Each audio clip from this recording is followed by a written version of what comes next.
So how long does it usually last, the results?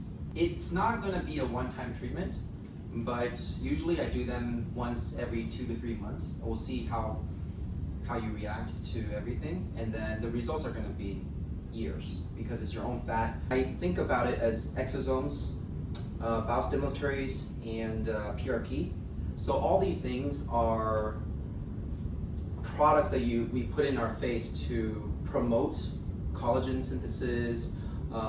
They have growth factors in them, especially PRP and exosomes. That's the idea. But these are autologous to me, so there should be no rejection. Correct. So the benefit of these is that they're similar to PRP, they're autologous, meaning they're coming from yourself. Exosomes or reassuring or things like that, that's either coming from plants or other animals. Why do you use the inner thigh versus an outer arm or under the chin or in the gluteal area? What is your, does it change the way it grows or change the way it reacts in the face? Good question. So we actually take them from multiple areas. The general areas that we take fat from is the abdomen and the inner and outer thigh. I shy away from abdomen as the first choice because it's a little bit more fibrous. So when you take the fat out, you're going to get a little bit more fibrous stranding, and that sometimes interferes with the way we create the nanofat. So the inner and outer thigh is better quality fat, if you will. So when you're talking about doing liposuction, are you doing it in the same way that you would do any liposuction, or is this because it's nanofat, it's done in a different way? Yeah, good question. So liposuction by itself is the same procedure for all these different type of liposuction, like tummy tucks and all that. The difference is then the way we process the fat.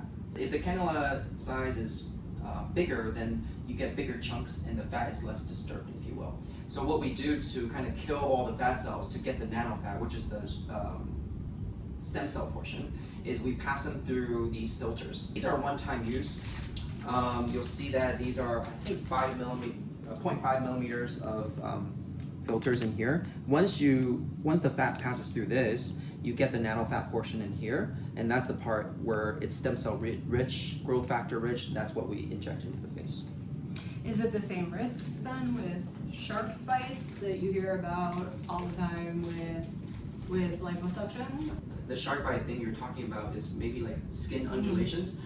That can happen because you're too superficial in terms of the liposuction. So when we liposuction, we need to leave a good cup of layer of skin and fat on top, and liposuction the deeper fat so that you don't get any divots.